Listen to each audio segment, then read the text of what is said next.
I might be autistic. That's awesome. And I know it can be a lot to take in, too. Did you take any of the self-assessment quizzes? Yeah, I scored pretty high on the self-assessment quizzes on Embrace Autism. What now? Should I get a formal diagnosis? Ooh, that's a complicated question to answer.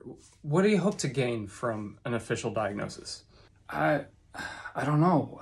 Support? What are the benefits?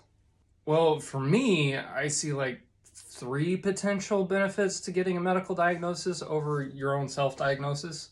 Okay, what are they? First, like peace of mind, official validation. I hate to say it, but like friends and family have a harder time gaslighting your assessment when you have one from a medical professional. Yeah, that would be nice. What else? Well, 2, you become officially protected by federal law, specifically the ADA, the Americans with Disability Act.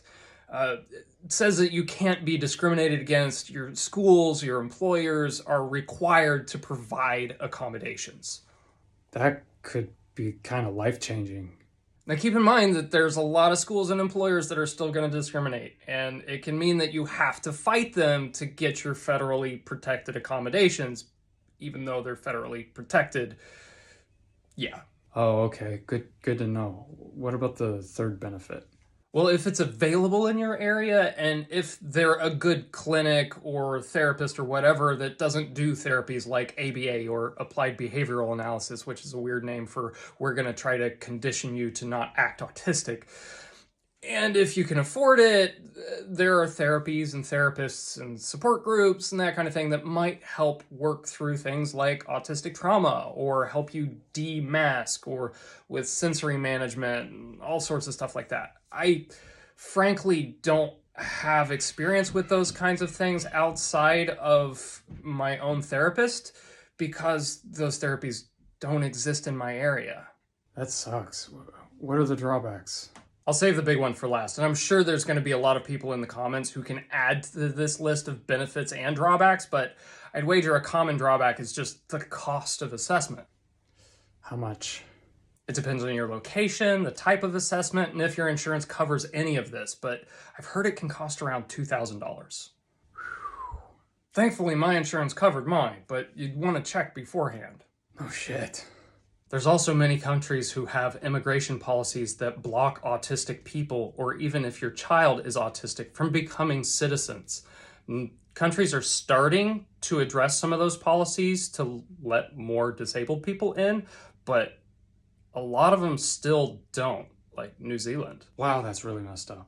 There's other potential drawbacks that may or may not apply to you or people in the future. What do you mean? Well, I've heard that if you plan to adopt, it can make it much harder, if not impossible, to qualify if you've been diagnosed. That should be illegal, and I don't have personal experience with this, but I hear it can be a major issue in an already challenging process.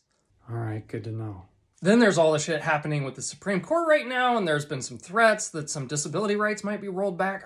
I don't know. But then if you remember under the last president, there was a time when he rolled back protections for pre-existing conditions. So depending on where politics go, it may become less advantageous to have a diagnosis. But those are some pretty big what ifs too. So take it for what it's worth.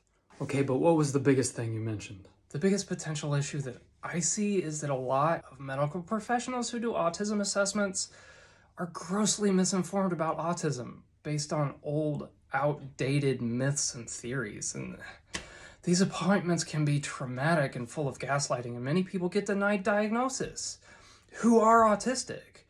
And many people get misdiagnosed as bipolar or borderline personality. And like, if you have that, that's fine, but if you're autistic and misdiagnosed, that's a problem. Yeah, and once you're misdiagnosed as something, it's much harder to get de-diagnosed and have that removed from your medical records. Oh yeah, that sounds horrible.